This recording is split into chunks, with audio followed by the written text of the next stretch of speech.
afternoon, whoever might be here today. Thank you for coming. This is our second show today. I guess we're getting better. I don't know, but we've got the most wonderful guest today. It's our friend Red O'Loughlin. Say hello, Red. Howdy, y'all. Oh, he is such a dear man and knows so much about health. He has written several wonderful books. And Red, I'll let you talk about those when the time comes. And because you're going to want to get those books, they're wonderful. And we also have Marion LaSalle here, our dear friend on the other side. And we're going to have a chat, if you will, with Red on intermittent fasting. It's a subject that I think a lot of us are very interested in. So, Marion, I'll let you take it away if you would, please. Okay. So the daily reset for success is made for keeping on track with our health and wellness. And who better to have on with us than Red O'Loughlin, who is an expert. He is a researcher. He loves to dig into the biomolecular level of serious diseases like cancer and diabetes and obesity and all the different things that we're really interested in. I have known Red for many, many years, and he's always my go-to when I have a question about health, nutrition, and he's right up there with Dr. Oz with me. So Yeah. he's written many, many books, and the two recently are really focused in on health. I'm going to let him kind of go over a little bit about what he's been doing and why he wrote those books, and then we'll start talking about intermittent fasting, which I'm fascinated by. Hi, Red. Howdy. Uh, First off, my latest book was a number one bestseller on Amazon in 2019. It's called The Joy of Ageless Health. And a companion to that I did a few years earlier than that, about 3 years earlier, is called Longevity Secrets for Healthy Living. And there's basically two causes when you get down to the molecular level of, of, of us aging. One's human growth hormone, because we stop making it as we get older. And there's a lot of easy ways to make it. We just don't use those easy ways because we don't know about them. But the subject we're talking about tonight is going to fix one of those ways very easily. The other one is the length of our telomeres. And the intermittent fast doesn't necessarily affect that. But if you're catching one of the two, you're definitely doing yourself a good deal. The Joy of Ageless Health talks about a lot of different things that we do to prevent cancer, to have a healthy living. And the other one I have that's fairly recent is No Matter What You Can Do It. And that's a book on your subconscious mind. How do you actually talk to the part of your body that's actually in control of everything you do, or at least 96% of it. But intermittent fasts, tell me when you came across that topic so I have an idea of where to bring this thing in at. I came across that topic when I came to you and said, Red, I want to lose weight. And I don't want to go on a diet because every time I go on a diet, I get fatter. Literally, I'm growing every year, just bigger and bigger and bigger. And you said, well, Marion, and this was years ago. You were saying, the research shows that intermittent fasting is not a diet, it's a lifestyle, and you can do it. And so, did I listen? I kind of listened, but at the same time, I kind of didn't. I'm sorry, Red. Well, there's two things there that prevent a lot of people from doing it. One is the fast. They don't understand it, and we'll talk in a lot of detail about that. But the other one is your subconscious mind. Your subconscious mind prime directive in life is to protect you. It doesn't want to hurt you. And so when you're doing something and you have a lot of success with it, you're going to continue to have a lot of success. But when you do something that you failed at, the subconscious mind catalogs that, puts it in your brain, and stores it there. It archives it. And if it's something that you do often, it's right there at the very front of your brain. And so it's easy to find. So as you fail the first time on a diet, then the body's not going to realize, oh, I don't, the second, third, fourth time, you start getting a trend. When you have a trend, then you have a problem. Yeah, I have a problem. So what you need to do is change some of the words. And one of the words you could do would be, I want to eat for health, not for diet, not for weight loss. Because now all of a sudden you have no success or failure with healthy eating. And your brain doesn't know whether to inhibit you, to sabotage you, to support you. You at least have an even playing field. So you have to change some of the thoughts.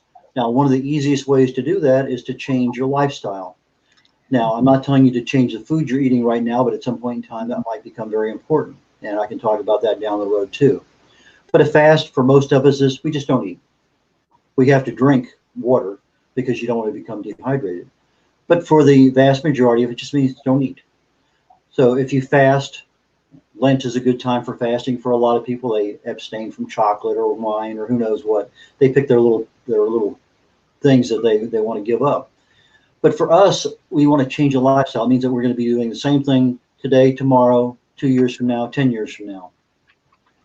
An intermittent fast means that you're not fasting all the time. An intermittent fast means that you can do it in several different ways. You can fast every other day. You can fast 2 days out of the week and not on the other 5. You can fast the number of hours per day. But if you look at what is basically going to help you the most to cancel, reduce the risk, inhibit the age-related disease that we might run into down the road when we start getting old, then the best thing to do is to have human growth hormone be increased in the body. Fasting does that probably more efficiently than any other mechanism for increasing human growth hormone in the body. A simple 12-hour fast is enough to bump it up quite a bit. It's not going to bump it up as much as you were back in your teenage years, but a 24-hour fast will certainly get you pretty much back there. Now, the fasting in and of itself is put your body right at the onset of starvation. And as you get to that starvation, the body looks at things a little bit differently. I do a 72-hour fast once a month. That fast is to reset my immune system. And when you do that, the body is literally in starvation. And what it does is says, no, no more. I'm going to get rid of anything that's not functioning.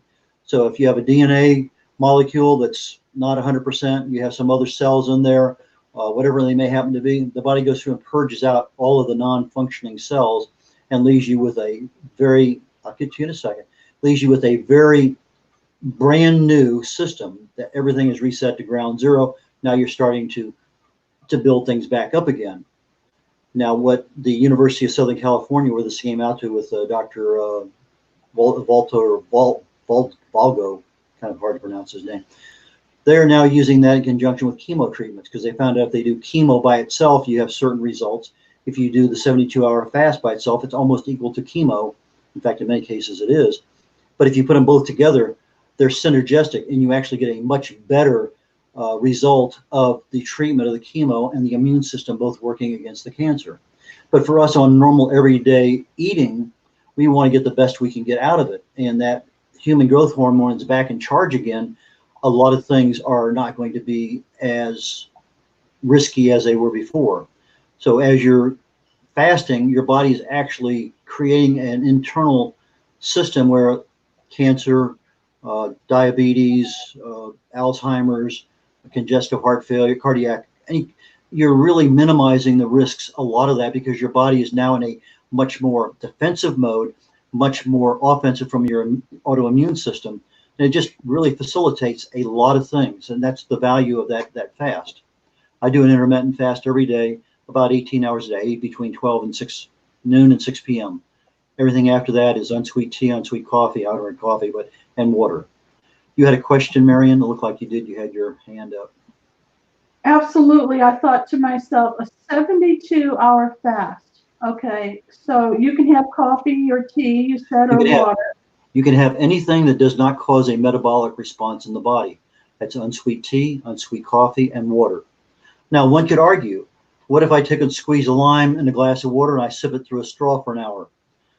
That's 1 calorie over 60 minutes. That's probably not going to cause a metabolic response in the body. So that's probably a safe thing to do. Now, what Dr. Valgo found out, I'm not butchering his name, I'm sure, and I apologize, but USC found out was that you can actually go on a 120-day diet, fast, and they use what they call a fasting mimicking diet. You can actually eat certain foods. The body doesn't recognize it as being a metabolic obstacle to the fast. And so now they can put people on a 5-day fast, and they do it for 3 months in a row. And it does a similar thing that it does to the immune system, but it does it to the pancreas. And when you're doing it to the pancreas, you're basically rebuilding and getting rid of all the old non-functioning beta cells, which is what causes your insulin response. So basically, you're improving your insulin sensitivity. And they've had a fair amount of luck with people with type 1 diabetes and being able to not cure it, but be able to be functional again. And a lot of people with type 2 diabetes goes away. So that is one that they do a 5-day fasting mimicking diet or a 5-day fast over 3 months. And that's also a fast, a different kind. But for us that we're talking about normal mortal human beings, you eat 6 o'clock in the morning and, or let's say 9 o'clock in the morning, you sleep in, or you wait till you get to work. And then you have your meal at 5, 6 o'clock at night. That's 15 hours. That's a decent intermittent fast. But that doesn't mean you have the high hose and stuff at 10 o'clock at night watching TV. You have to stop eating at a certain time. So you have that whole time frame, that 12, 15, 18 hours of allowing the body to just do what it needs to do. You're basically allowing the body to digest. You're not forcing extra stuff onto the liver. It gives that time for the body really to recycle itself. Thank God this is recorded. Okay, that's all I got to say, because you have a lot of information that you're laying on us, and there's so many questions. People are asking questions on the side here, and I know Louise has one that we talked about this before you came on. She has diabetes, so the first thing that pops into her head is, would I have to eat every so often in order to, my sugar and all that? So is there a plan for her? Can she do it? I am not a nutritionist. I'm not a doctor. The first thing I would tell her is there is a program that USC developed. It's called a fasting mimicking diet, and it's a 5-day fast once a month for 3 months. She would need to get a copy of that protocol that they have and bring that to her physician so that she can make sure that she does not have any problem, because diabetes is a very, very serious disease. Yeah. And some people can stop and not have any problem with insulin. Other people, I had an aunt who had severe cases, but ironically, when she came from Belgium to here, a lot of her insulin wasn't required. I don't know, change in diet or whatever. But it's interesting. You take something as simple as gestational diabetes. Literally 100 years ago, 80 years ago, doctors treated it with, I believe it was zinc, chromium. And that was the standard until World War II. You have gestational diabetes because the baby is taking all of your chromium. It results in a diabetic symptoms. And so what they do is they fed the pregnant women extra chromium, went away. Same thing with vitamin D in many cases. A lot of people were deficient in vitamin D. I have a very good friend of mine. I don't think you know Mark. It's a different person, different work from us. But he just arbitrarily added some without talking to his doctor. I read him the Riot Act after that. I said, no, you don't do things just because you can do them. You really need to make sure if you're on something, don't just change something just because you can and you think it's going to improve things. But he went ahead and he just added a chromium pill off the shelf and increased his vitamin D. And all of a sudden, literally in 2 days, his intake of insulin was literally less than half of what it was before. So there's a lot of things that we don't know about balancing our diabetes. And the blood sugar is one of those ones that if you're trying to do a longer term fast, then you have to understand what you can and can't do and what risk you're putting your body at. That's why I say if you're doing something outside of a normal, healthy lifestyle, I'm never been on prescription meds. Same with my wife. We get, it's not one of those things. We've been very, very fortunate. And so as such, I don't mind doing some of these things, but I'm also monitoring my blood pressure. I'm monitoring a lot of things that can be done. I think the longest fast on record, if I remember, is about 378 days. And the guy was several hundred pounds overweight, and it was a medically monitored fast. So it's not one of those things that you take lightly, but it's one of those things that can definitely help you. If you're not on anything, it might be something to consider. Start out lightly, do a 12-hour on, 12-hour off. That kind of works, go 13 and 11. That kind of works, go 14. I just look at that. Red, let me ask you a question. So it doesn't matter that you eat or don't eat breakfast. It's the amount of time. So if you ate breakfast and you went 12 to 15, 20 hours or whatever, and you didn't have anything else, it's still a fast, right? That is correct. Now, when we wake up in the morning, we're more dehydrated than we are hungry, but we also have a habit of eating because that is something we've been doing year in, year out forever. Now, if you look at Eastern medicine, they say, I don't care whether you have breakfast or not. It's not that important. To them, the main meal of the day is the one at noontime because you have all day long to work off that food to digest it. And they have a very small meal at night. But whether you have breakfast or not, it doesn't matter if you're in the Eastern culture. Western culture says, yeah, breakfast is the most important meal of the day. And you might as well have 5 or 6 or more small meals throughout the day. But what that does is it keeps your blood sugar up here all day long, and it never gives your body a chance to come down and relax. And so the longer time you have in between meals, the longer time your liver is allowed to come back to normal, your pancreas is allowed to come back to normal because you're not processing anything, and your body is actually operating the way it's supposed to be operating. So somebody is asking a comment in the comment section. Do you have a book on intermittent fasting? Not yet, but I have one that I'm putting together that I am probably going to come out with sometime I'm hoping within the next year. But it's one of those things that I talk about an awful lot, and it seems to be a subject of a lot of questions when I go places and I'm speaking. As of today, you thought, well, I have read on tonight? And I said, absolutely, no problem at all. And so, yes, there's a lot of things out there, and it's interesting how many things that I still pick up on a regular basis. It's just a fast. In fact, I think I wrote a blog about it a couple days ago, intermittent fasting. Within the last couple of days, I think I wrote a blog on it. So people are asking where they can get your book. Should we send them to your website or Amazon? There's a link at my website. Each of the books that I talked about tonight, they'll take them straight to Amazon. Okay. They can go to Amazon and look at Readable Laughlin, and they should be able to find it that way.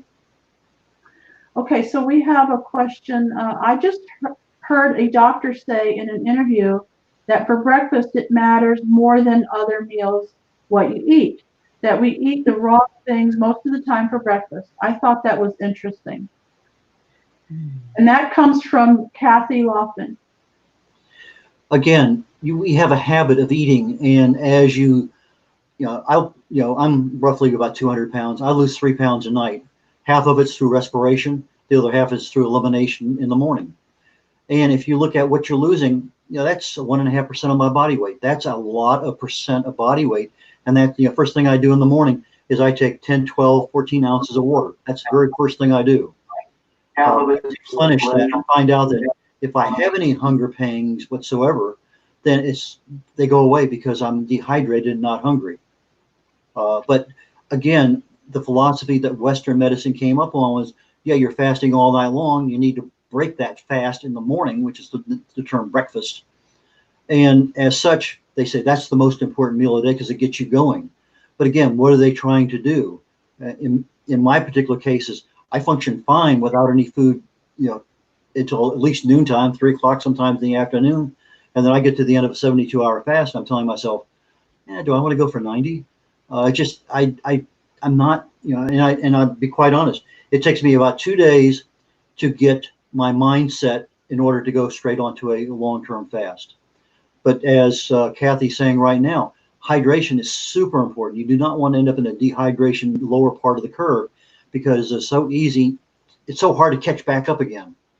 And you professional boxers, professional athletes, they are super critical to remain hydrated because you get on the low end of that hydration curve and it's almost impossible to catch back up again. Even though you're downing yourself with tons of water, it just doesn't do the same thing because it hasn't gotten all the way into the body. It's just gotten into the stomach.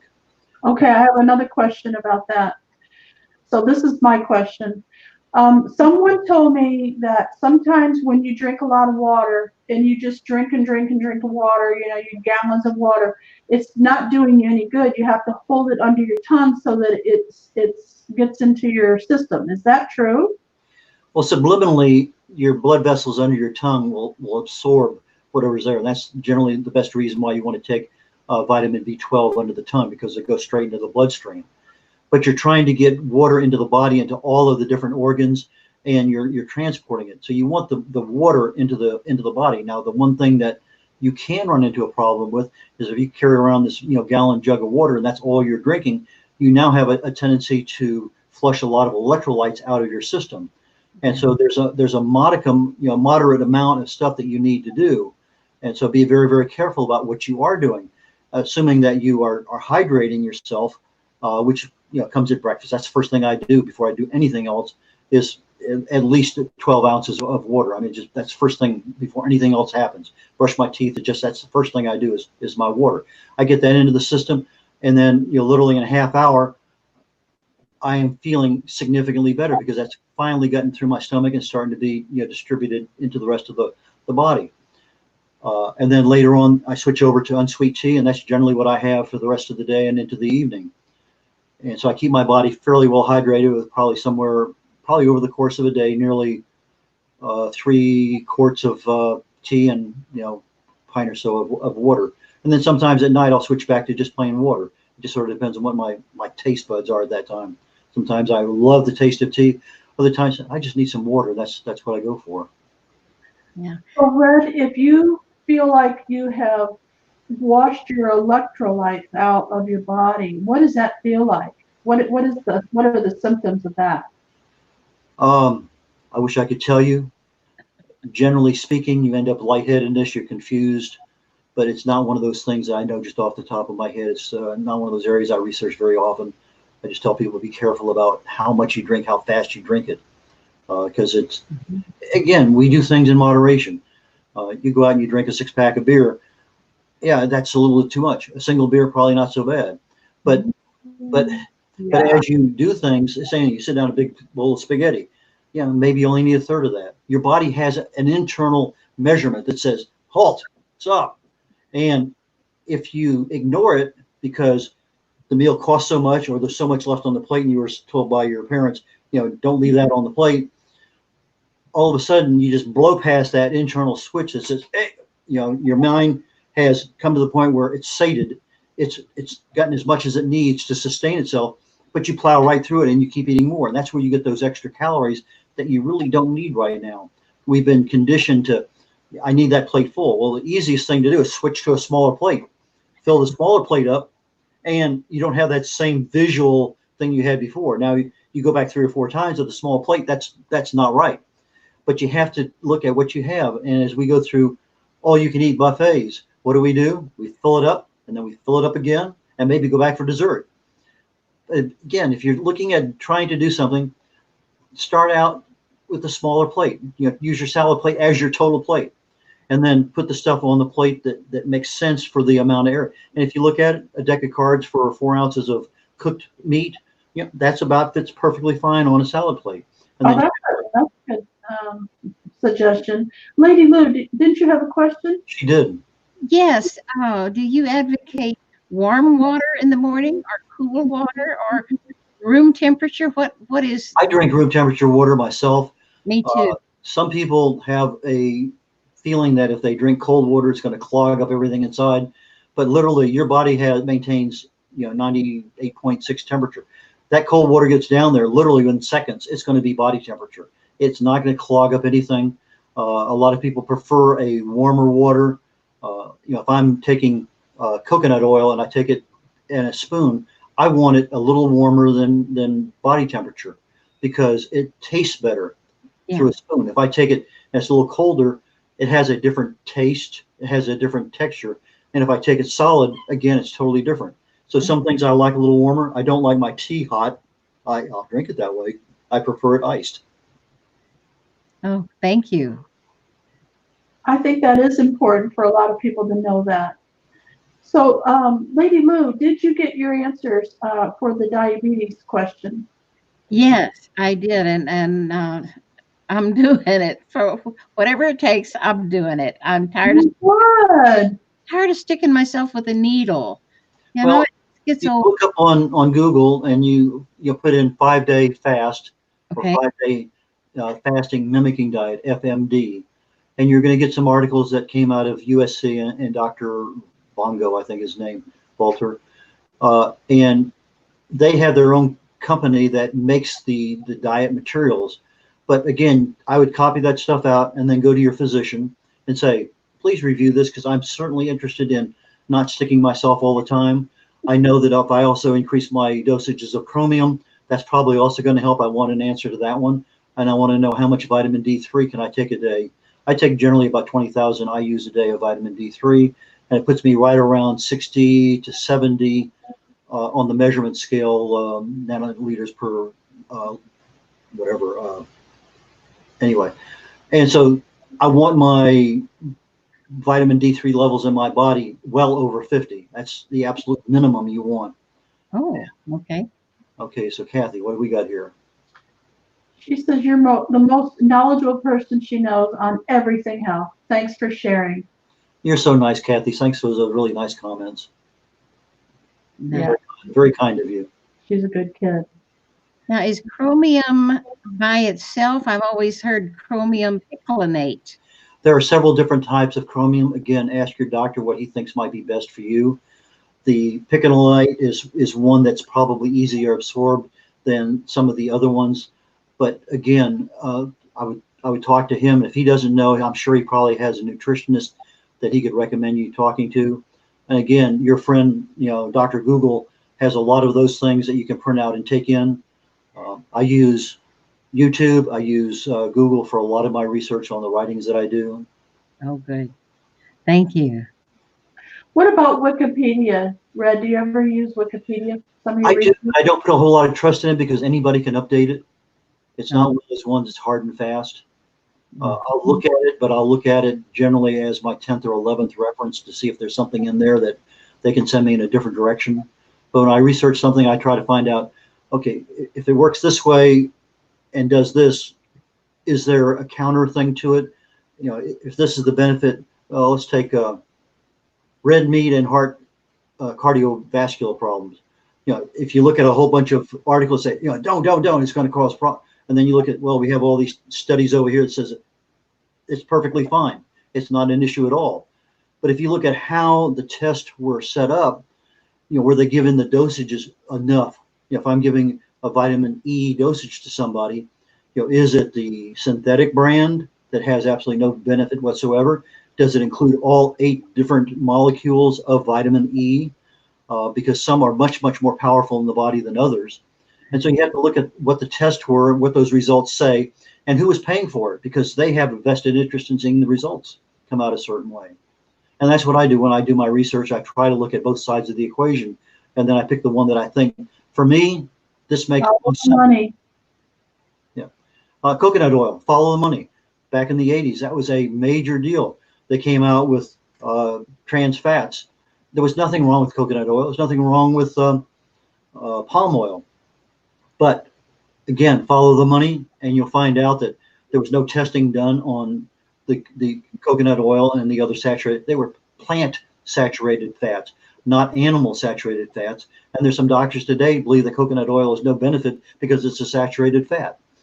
But again, a meat product is a different saturated fat than a plant product that's a saturated fat.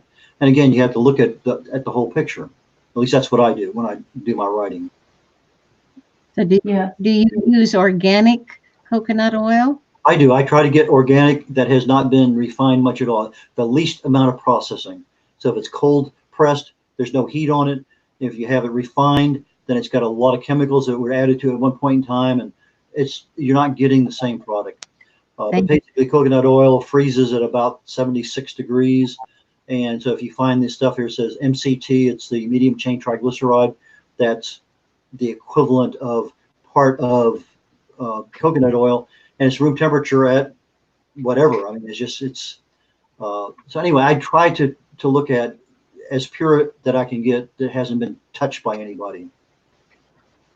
Again, go to Google and find it. Google's a good friend if you're trying to get information to increase your knowledge about something. But for somebody who's already on a prescription drug or on a protocol such you are with your insulin, it's not a wise idea to just make changes based on Google, because you might catch one of those articles that you don't want to have somebody write an obituary for you. No, not yet. Not yet. And so as such, be smart about it. Do some research on it and then take it to somebody that knows your background, knows your personal history, knows what else is in there, because there may be some other drug that you're taking that will counteract and not give you the benefit of it. There you go. Thank you. So, Red, if somebody really wants more information, when does your book come out, or are you recommending your blog? Where can they find more information? My website has a lot as far as just general blogs. I go in spurts. I think I wrote 100 blogs in 100 days last year, and then stopped for the rest of the year. I think I wrote a couple. And so far this year, I'm 1 for 1. I don't have a blog today, but I will before I go to bed tonight. But my blog has a lot of information. Again, if you're looking at TED Talks, I find to be a fascinating source. If you look at TED Talks and diabetes, TED Talks and diabetes cure, TED Talks and whatever your particular problem is, I find them, and I'll listen to 10 or 12 or 15 of those, trying to get some insight as to who are they, who do they represent, what kind of job are they doing, what is their personal experience with it. It gives me a really good sense of, and especially stuff that's been talked about within the last, say, 18 months. If this was a 2011 TED Talk, I'll probably still listen to it, but I don't have as much credence in it as if it was 2018 or 2019 TED Talk. But there's a lot of different sources out there for that information. And when you go to Google, you're going to get a lot of information, but what you might need, it may be on page 3, and you may never get that far. So, that is a problem. Well, I know there's a lot more questions, and I'm sure Lady Lou is going to have some more.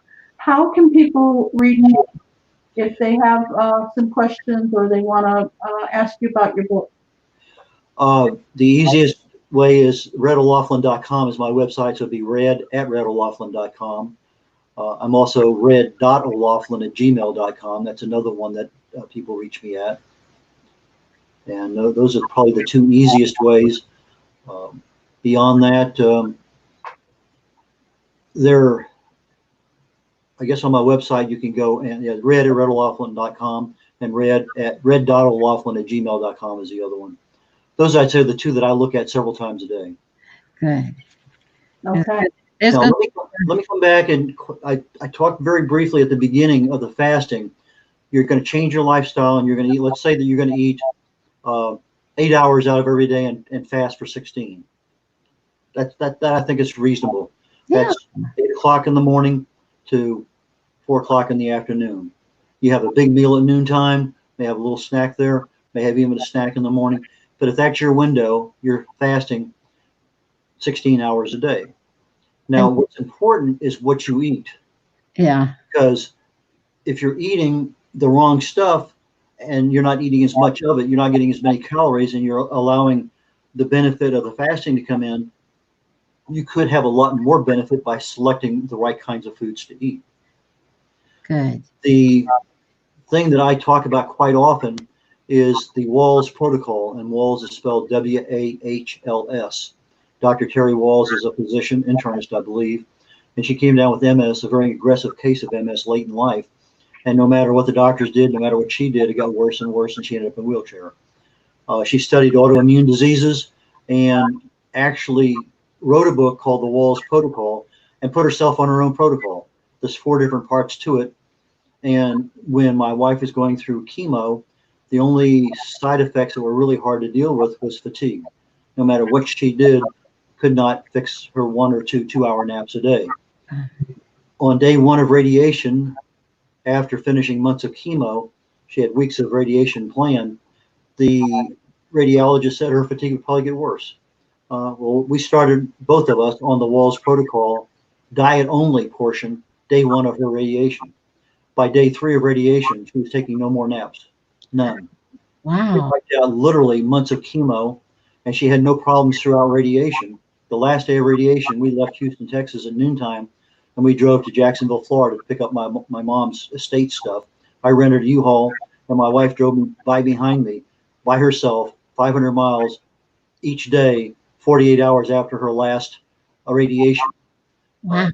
It amazed me because what the Walls Protocol diet does is it balances all the 30 plus nutrients the body needs on a daily basis. And so if you're getting balanced nutrition, you're providing the body with what it needs to operate. You're not deficient in vitamin D12. You're not deficient in vitamin E. You're not deficient in vitamin K2. You're not deficient in magnesium. I mean, it's just you're getting all the nutrients your body needs in multiples of the minimum daily requirements on a daily basis. And we found out that we couldn't eat 3 meals a day. We ate about 1.5 meals, and then we went down to 1 meal a day. That was about 1.5 times. You know, the plate was very full. but it was essentially 1.5 times the requirements. Now, what's on a Wall's protocol diet? Very simply, green vegetables, leafy green vegetables. And they want you to have 1 cup 3 times a day. I generally have somewhere between 6 and 8 different kinds of leafy green vegetables when I make my leafy green part. They want you to have colored fruits and vegetables, but the color has to go all the way through the fruit or the vegetable. If you think about a blueberry, the blue goes all the way through. If you think about an eggplant, the blue or the purple does not go all the way through. So whatever, raspberry, straw, any kind of berry is fine. You start getting outside of the berries, you start to have a problem. But any kind of colored fruits and vegetables works fine. Now, some people are allergic to nightshades, which is your bell peppers and other things. So you kind of have to find out what's going to fit your particular regimen. They want you to have 1 cup also. Now, if you saute your vegetables, then it's a 1/2 cup. So you have a little bit of leeway there. But then the next one is a cup of sulfur-laden vegetables. This is your cruciferous vegetables, your cauliflower, your asparagus, that kind of stuff. Or in my case, I do mushrooms and onions because I don't like the cruciferous vegetables. But you get your sulfur in there, and that's what your body needs every night to repair. It's a basic repair mechanism. It's a toolkit to repair all your body, especially your muscles when you use them a lot. And then SULFER? cruciferous. Oh, I don't know how to spell that. It's CRUCI. CRUCI. CURCI. FEROUS, I believe.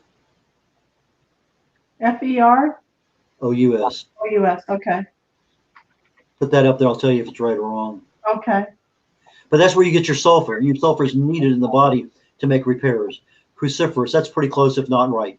Okay. And then you need some level of protein. Now, the one thing that I do differently than what Dr. Walls recommends is I make sure I don't eat the same protein 2 days in a row.